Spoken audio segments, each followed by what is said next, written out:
Hi guys! So I know a while back I made a video on Japanese books, but I didn't really go through it as much as I should have done. So that's what I'll do today, and I've bought a lot more since then. So yeah, pretty much a couple of days after I decided to learn Japanese, I bought this. Phrase books are made for people who are just going to go there for a while so they can read up what they want to read, and not for people who are going to learn the language. It was fun as a start, you know, it gives you a quick look at the language, I guess. Don't be fooled by these bad boys, the phrase books and CDs, because they are essentially exactly the same, just a phrase book and a CD with some woman reading them out, so that's not going to help you. Yeah, it's not very good. Another thing I bought by mistake is this. It tricked me because it has two CDs, so I thought it would be really cool, and it's got a nice picture of a Japanese lady and an American or a white Caucasian man, but it's really basic, and it doesn't show you how things are used, why things are used. It's just super basic. And another thing that's in the Blitz company is this Essential Japanese. It's quite thick. The problem with this book is it's all in Romaji and there's no kana or kanji at all. I don't know, if you're advanced enough at the kana, kanji, then I would suggest this book because it's pretty good. Like divided into lessons, and then has little things at the end of the lessons. And it's good for reading practice as well, but only in Romaji. So I personally, if I knew it was going to be like that, I wouldn't have bought it. And very rarely, I've noticed with Japanese books, is if it says you get a CD with it, don't be tricked into thinking it's going to be better than a book without a CD, because personally I find the CDs very slow, very annoying. I don't ever use the CDs. I listen to Japanese dramas instead, which are a lot more real to life. Thing is, you've got to be careful with books because you don't want to end up sounding like a grammatical robot, like konnichiwa, watashi wa, and all that, because that's what the books are going to teach you to do. That's why I sort of took up the opportunity to teach myself from things not from a book, like dramas and the internet. I think if we didn't have the internet, I wouldn't be as good as I am now, because the internet really seriously helped me. I didn't have to pay for any of it, so win-win. Another little handy book is the Oxford. This is good because it has all the kana and the kanji you need to know, and I would just generally just say this is a pretty awesome book. It's really in-depth. I mean, come on, look at the pages are full. Another one I got was this Pumpkin's Japanese Verbs on Essential Grammar.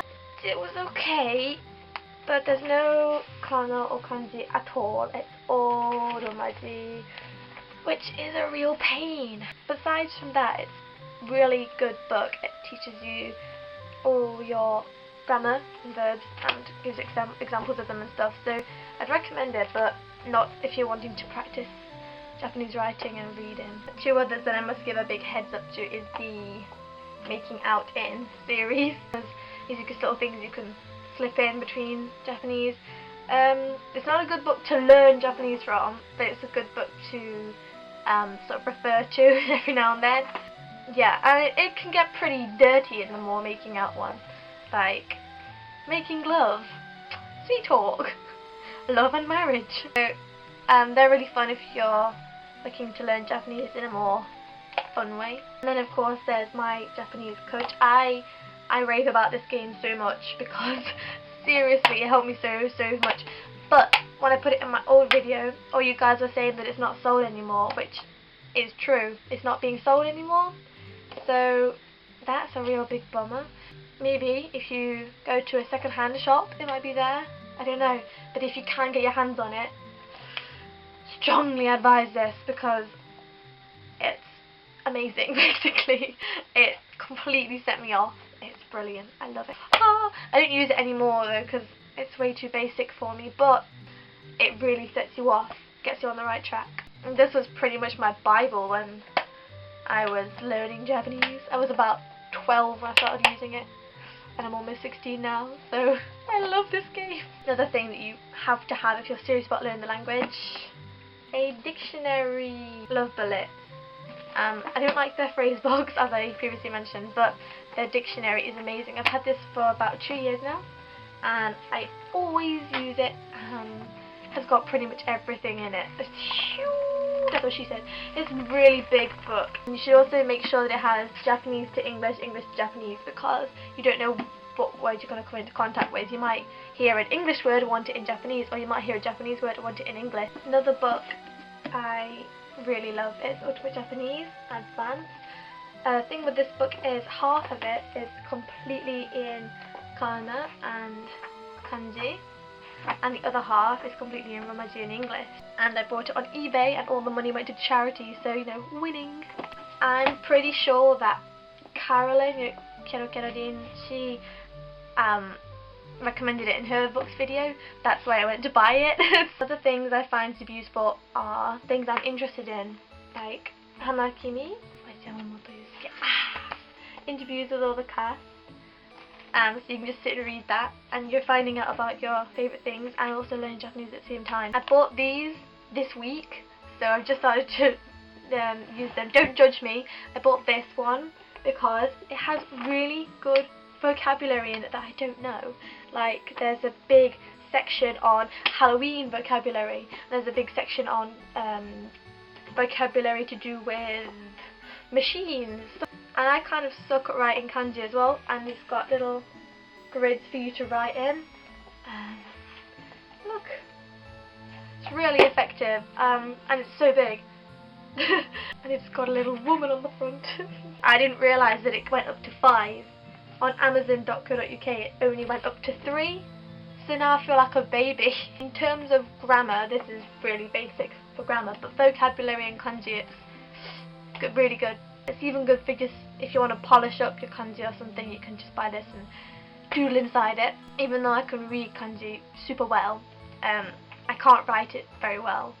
I can write it okay, but you know, I've never been good at drawing, and drawing these little pictures is so frustrating. So I bought this week.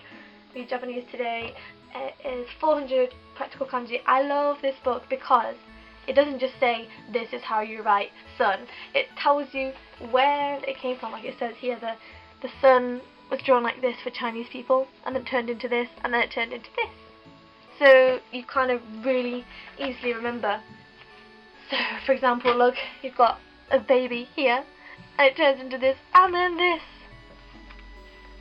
Amazing. Magazines to do with things that you're into in Japan.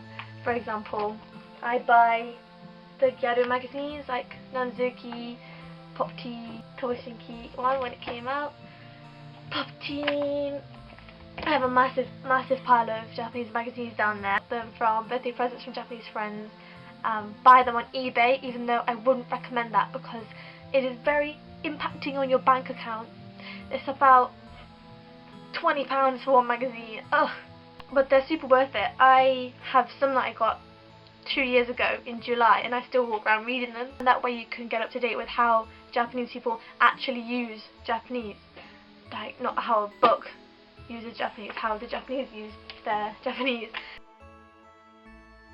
And then you can also get up to date with who's big in Japan, who's popular, and stuff like where to go in Japan, Universal Studios, and stuff like what the Japanese use, you know, Docomo. And on the sidelines I'm using it's a spider. Oh my book! Oh my god. Because I'm studying Korean on the sidelines, you guys might be wondering what I'm using for that. I've had a lot of people asking me. I'm using Complete Korean, Teach Yourself. Of course, Berlitz Korean Dictionary. Say it right in Korean, because Korean pronunciation is a lot more difficult than Japanese. Making out in Korean. I love Korean men. That's all for this time, guys. I'm sorry it wasn't in Japanese. I just thought I would help you Japanese learners out this time. So next week, Nihongo de 会いましょう. Spider's just chilling on the floor.